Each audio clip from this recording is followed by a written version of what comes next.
whispers echoed through the cathedral as a lone bride stood abandoned. Minutes stretched into agonizing silence, the groom entirely vanished. Then heavy oak doors shattered open. A chilling wind swept the aisles. He did not come to rescue her pride, who came to claim an ancient, unbreakable debt. The 17th of October was supposed to be the crowning glory of the Astor dynasty. Inside the cavernous nave of St. Jude's Cathedral in Newport, Rhode Island, 400 of the world's most influential elite sat in hushed expectation. There were state senators, hedge fund magnates, and European aristocrats mingling beneath vaulted ceilings adorned with $500,000 worth of cascading white orchids. In the bridal suite shielded by heavy velvet curtains, Genevieve Astor stood paralyzed in front of a gilded mirror. Her custom silk gown felt less like a triumph and more like a beautifully tailored shroud. She was 24, the last daughter of a rapidly decaying empire, and she was entirely alone. He is gone. Genevieve Vivienne. Sinclair, her maid of honor, whispered. Vivienne's hands trembled as she clutched a crumpled piece of heavy cardstock. His best man just found this in the groom's suite. Nathaniel left through the service elevator 30 minutes ago. His private jet was cleared for takeoff at T.F. Green Airport before we even put your veil on. Genevieve stared at her own reflection, her face an unreadable mask of porcelain. Nathaniel Montgomery was not a brave man, but he was a wealthy one. The Montgomery Holdings empire was the only thing standing between the Astor family and total financial annihilation. For 3 generations, her family had masked their staggering, insurmountable debts behind a facade of old money arrogance. This wedding was a corporate merger, disguised as a romance, a calculated sacrifice Genevieve had willingly accepted to keep her aging father out of federal prison and her family from losing their ancestral estate. "Read it," Genevieve commanded, her voice terrifyingly steady. Vivienne swallowed hard, unfolding the heavy paper. It just says, "Genevieve, I cannot pay the toll. They came to collect, and I refuse to be the collateral. Forgive me, but the Rothesay debt is now yours to bear alone."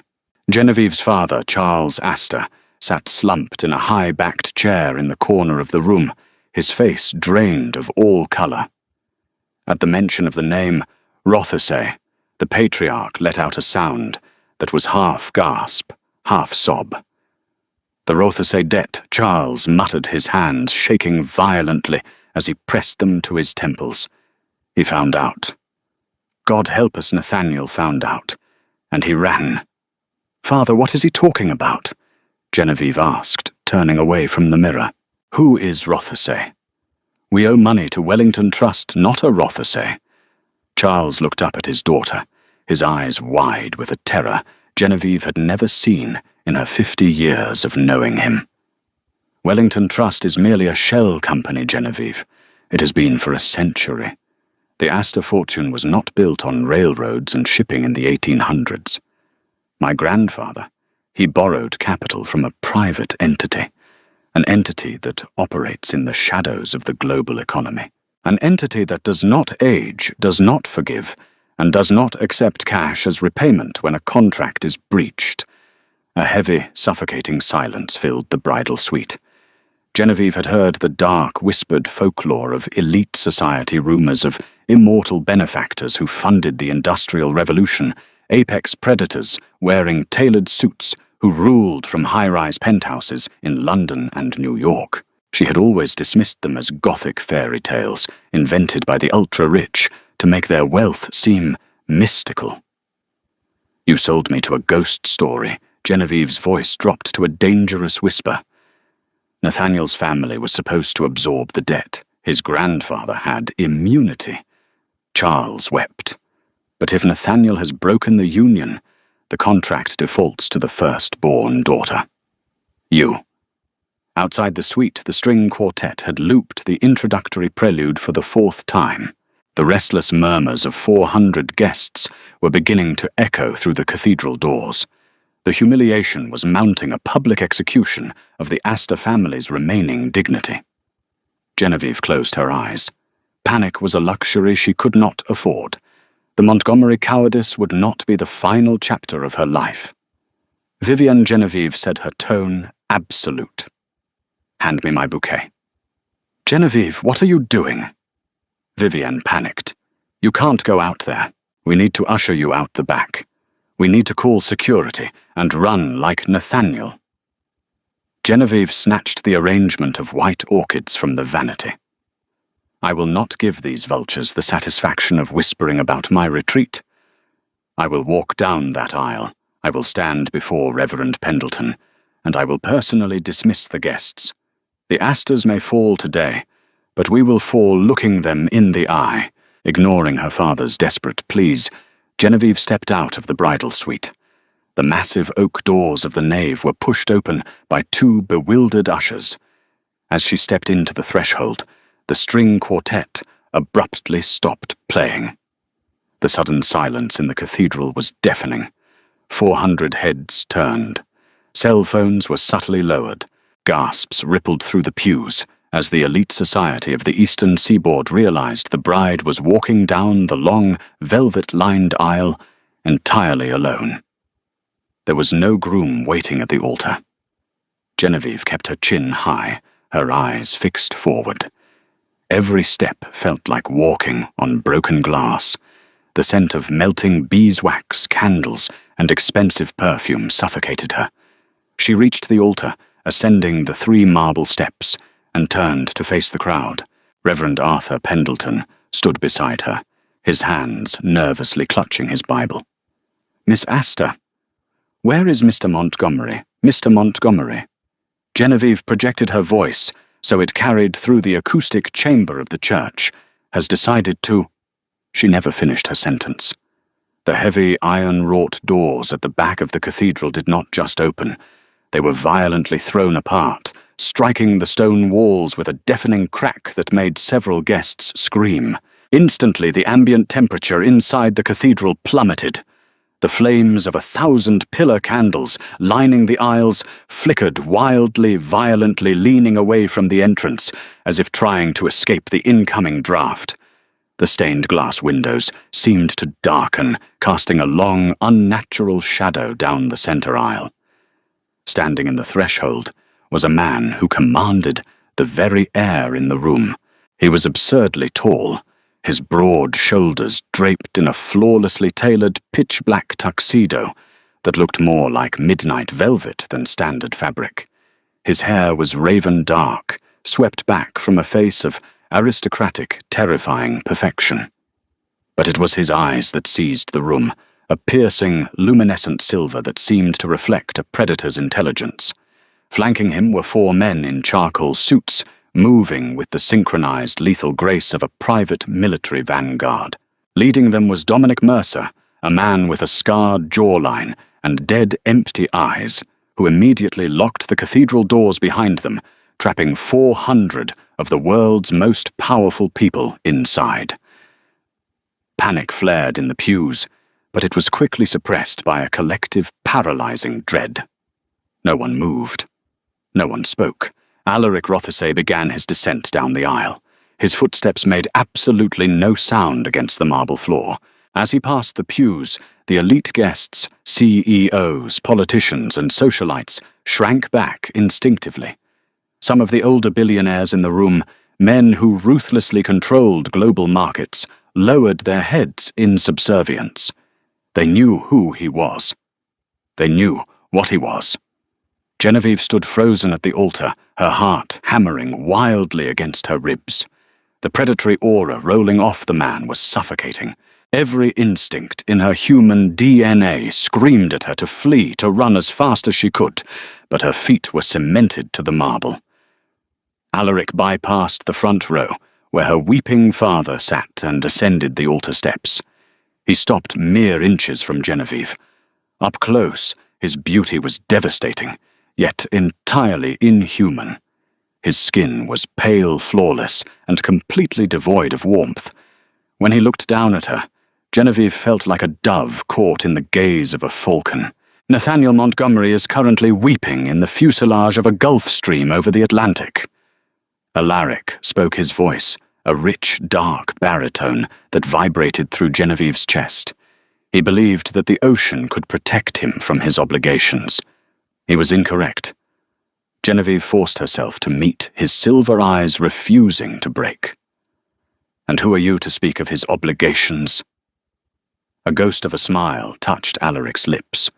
It was a cold, cruel thing. "I am the architect of your family's existence, Genevieve Astor. My name is Alaric Rothsay, and your cowardly groom left you here because he discovered that marrying you meant adopting a debt he could never hope to repay."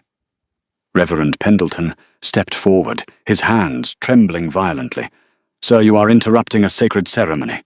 I must ask you to—" Alaric didn't even look at the priest.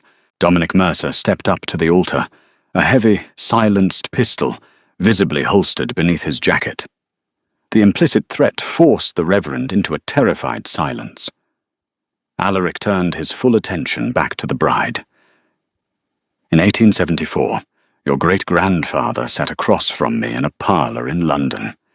He begged for the capital to save his shipping lines. I gave him the wealth of kings. The collateral was simple: a daughter of the Astor bloodline, untouched, unblemished, to be surrendered when the debt matured." Genevieve's breath hitched. "You're insane. 1874 was a century and a half ago. You look no older than 30. Alaric reached out his long, cold fingers, gently tracing the line of Genevieve's jaw. The touch sent a shock-wave of ice through her veins, but she didn't flinch. "Time is a mortal inconvenience." "Genevieve," he murmured softly, leaning in so only she could hear the dangerous edge in his voice. "I am the king of a court you didn't know existed until 5 minutes ago. Your father knew the debt was due this year. He tried to sell you to the Montgomerys to hide you behind their family's immunity. A clever, desperate trick. But I do not allow what is mine to be given to another." Genevieve's mind raced. The whispered myths, her father's terror, the unnatural coldness of the man standing before her. It was all violently, impossibly real. She was standing at the altar with a vampire. "So you've come to collect your money?" Then Genevieve challenged her pride, masking her terror. "Or are you here to kill us to make an example? I haven't come for blood today, little bird," Alaric said, his silver eyes flashing with a possessive dark hunger. "I have come for my bride." A collective gasp echoed from the front row as the guests strained to listen. Alaric turned, slightly addressing the terrified officiant. "Reverend, you have a marriage license on that lectern, do you not?" I do," Pendleton stammered. "But it is authorized for Mr. Montgomery Cross. Out his name," Alaric commanded softly. It wasn't a request. It was a hypnotic absolute that compelled the priest to immediately reach for his pen. "Write mine." Genevieve stumbled back half a step. "You cannot do this. I will not marry a monster, just to settle a ledger." In a fraction of a second, faster than the human eye could track, Alaric closed the distance between them. His hand grasped her waist, effortlessly, pulling her flush against his solid, unyielding chest. "You will marry me," Genevieve Alaric whispered against her ear, his breath chilling her skin. "Because if you do not say, 'I do,' in the next 3 minutes, Dominic will lock those doors and my vanguard will execute every living soul in this cathedral, beginning with your father. You will watch your legacy drown in blood, and then I will take you anyway." Tears finally breached Genevieve's stoic facade, hot and fast against her cold cheeks. She looked past Alaric's broad shoulders. Her father was on his knees in the front pew, openly sobbing, his hands clasped in a silent plea for her to survive. The guests were trapped, oblivious to the true scale of the slaughter that awaited them. She was cornered. Nathaniel had left her to the wolves, but the wolf had arrived wearing a crown, demanding her hand in marriage. Genevieve turned back to Alaric. The sheer dominance radiating from him was intoxicatingly dark. He wasn't just a monster. He was a king who had orchestrated this exact moment for over a century. If I do this—" Genevieve's voice shook, but she forced the words out with defiance. "My family's debt is erased. Entirely. And no one in this room is harmed. You have my word." Alaric swore, his eyes locking onto hers with burning intensity. "You will be my queen, protected by my shadow, bound to my eternity." Genevieve took a deep, shuddering breath, straightening her spine. She looked at the terrified reverend who was already weeping as he held out the newly modified registry book. "Proceed." Reverend Genevieve ordered, her voice echoing into the silent cathedral. Under the watchful, predatory gaze of Alaric Rothesay, the vows were rushed. There was no music. There was no joy. There was only the heavy, inescapable weight of a contract being sealed in the eyes of God and monsters. "Do you, Genevieve Astor, take this man?" The priest choked on the words. "I do," she whispered, her eyes never leaving the silver depths of Alaric's.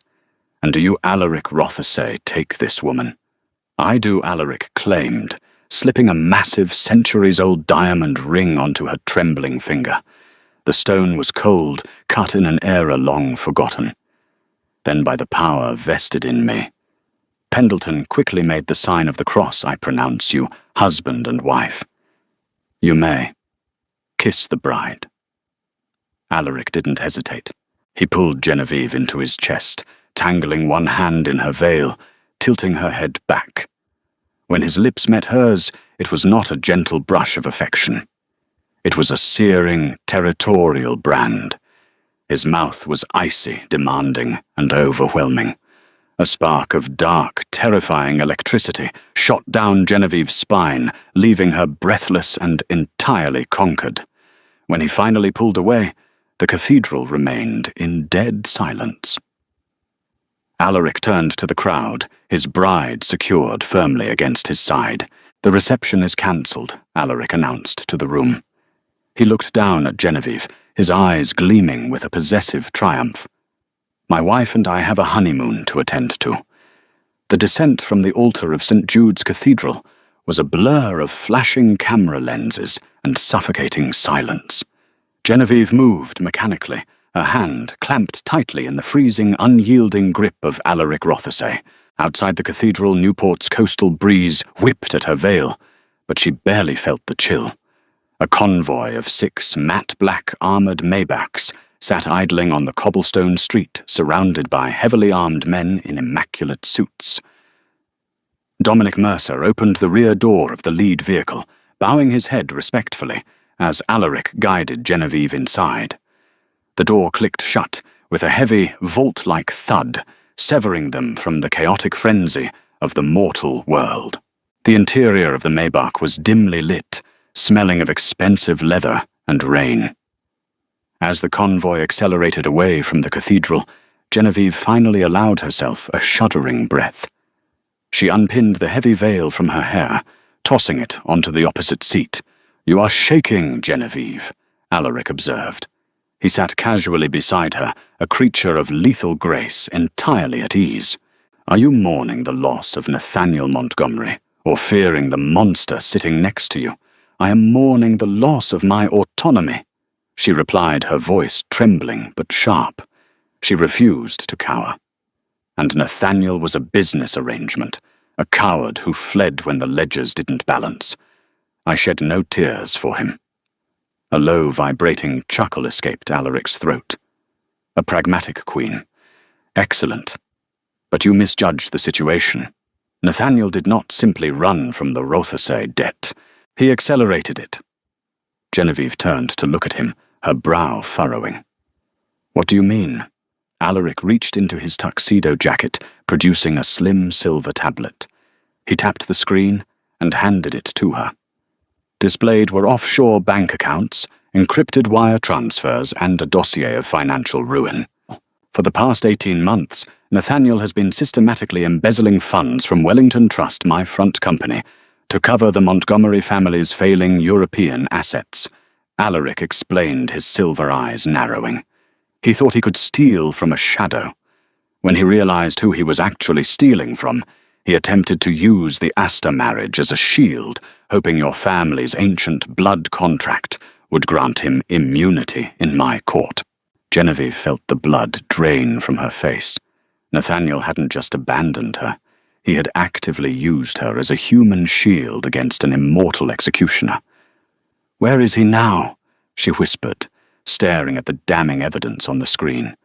"Dominic intercepted his Gulf Stream over international waters," Alaric said casually, as if discussing the weather. "The plane has been rerouted to a private airstrip in Greenland. Nathaniel will spend the remainder of his natural life in a subterranean cell, balancing my ledgers by hand. I abhor thieves." Genevieve leaned back against the leather seat, the sheer scale of Alaric's power washing over her. The Astor family had been playing checkers. Alaric Rothesay was the board itself. The convoy didn't stop at an airport.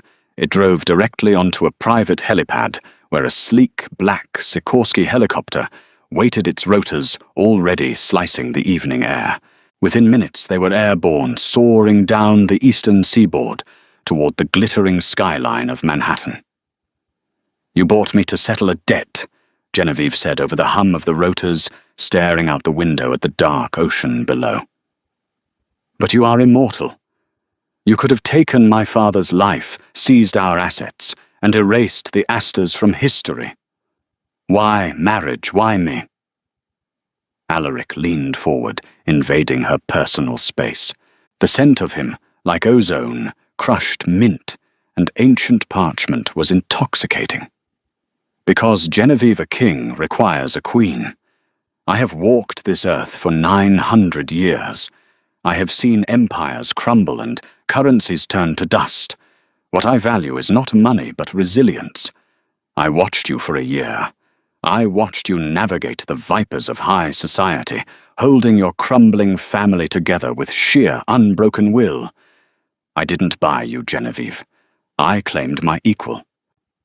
The helicopter banked sharply, descending toward a towering, hypermodern skyscraper in Tribeca, the Rothesay Citadel. There were no logos, no corporate branding, just a monolithic spire of black glass piercing the night sky. As they landed on the rooftop helipad, Genevieve stepped out into the biting wind of the city. She was no longer a pawn in a failing family business. She had just been elevated to the apex of the food chain. The penthouse of the Rothesay Citadel was a masterpiece of Gothic opulence and modern minimalism. Floor-to-ceiling windows offered a 360-degree view of the city, while massive stone fireplaces and centuries-old tapestries hinted at the true age of its owner. Genevieve had barely stepped out of her wedding gown and into a silk robe provided by the estate staff when the glass walls of the penthouse suddenly shattered inward. The explosion of reinforced glass sounded like a bomb detonating. Genevieve threw her arms over her head, diving behind a massive velvet sofa as shards rained down across the Persian rugs. From the shadows of the destroyed balcony, 3 figures stepped into the penthouse. They moved with the same unnatural, terrifying speed as Alaric. Leading them was a man with stark white hair and a jagged scar tearing through his left eye. He wore a tailored crimson suit, his eyes burning with a sickly yellow luminescence. "Alaric!" The man roared, his voice echoing with demonic distortion. "Come out and greet your guests!" Genevieve held her breath, pressing herself against the floorboards. She knew with chilling certainty that these were not human assassins. In a blur of motion, Alaric materialized in the center of the room. He had shed his tuxedo jacket. His white shirt was unbuttoned at the collar. The cold aristocratic calm he had displayed at the church was entirely gone. In its place was an entity of pure, unrestrained violence. His silver eyes glowed like dying stars, and his fangs were fully descended, resting against his lower lip. "Vincent Croft!" Alaric hissed his voice, dropping into a guttural, terrifying register. "You dare breach my sanctuary in New York! You broke the treaty!" "Alaric!" Vincent sneered, stepping over the broken glass. The Astor bloodline was promised to the European court centuries ago. "You manipulated the debt. I have come to claim the bride and drain her dry to balance the scales. Genevieve's heart hammered a frantic rhythm against her ribs. She was the prize in a war she didn't even understand. "She is my wife!" Alaric's voice vibrated with a possessive fury that shook the floorboards. "If you take another step toward her, Vincent, I will scatter your ashes over the Hudson." Vincent lunged.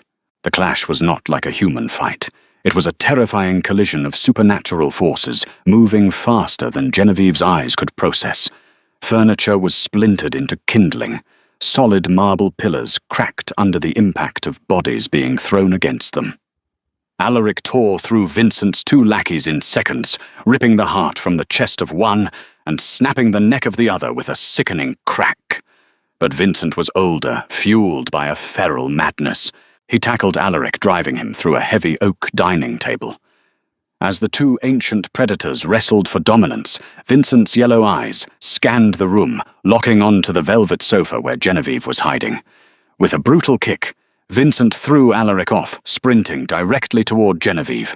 Instinct took over. Genevieve didn't scream. She didn't cower. As Vincent reached over the sofa, his fangs bared to tear her throat out, Genevieve grabbed a jagged 2-foot shard of reinforced window glass from the floor. With a primal scream, she drove the improvised blade upward, sinking it deep into Vincent's shoulder. The vampire shrieked, black blood erupting from the wound. It wasn't a fatal blow, but the sheer shock of a human fighting back caused him to stagger. That momentary hesitation was all Alaric needed. Like a shadow descending, Alaric materialized behind Vincent. With one fluid, brutal motion, Alaric seized the European lord by the jaw and the crown of his head, twisting violently. The sickening sound of Vincent's spine, severing, echoed through the ruined penthouse. Vincent's body dropped to the floor, lifeless and rapidly dissolving into a pile of grey, smouldering ash. The penthouse fell dead silent, save for the howling wind blowing through the shattered windows.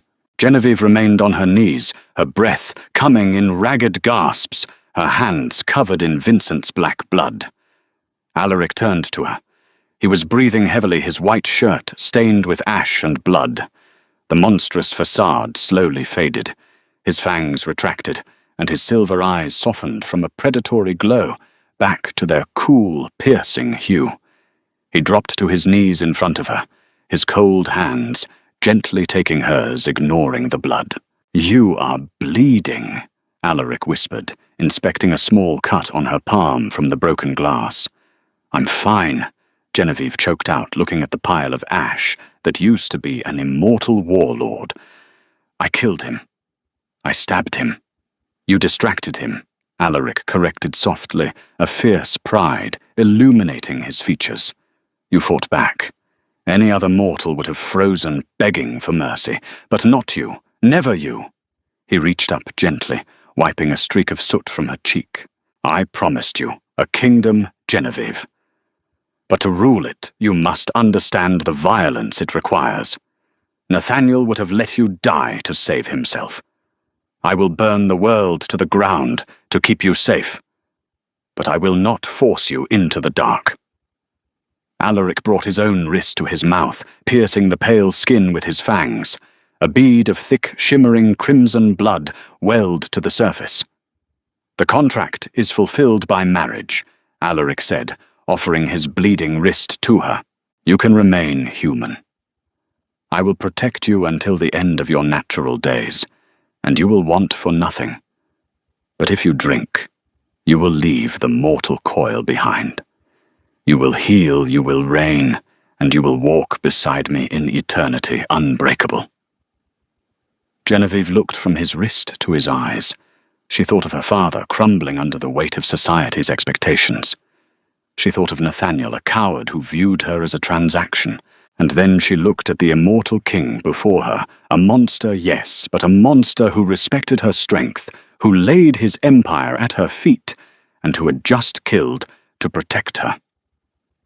She did not want a fragile human life built on lies and debts. She wanted power. She wanted truth. Genevieve leaned forward, wrapping her hands gently around Alaric's forearm. She didn't hesitate. She pressed her lips to the wound and drank. The taste was euphoric liquid fire and ancient starlight coursing through her veins. The cut on her palm sealed instantly. Her senses exploded. She could hear the heartbeat of the city below, feel the shift of the wind, and see the world in breathtaking, terrifying clarity.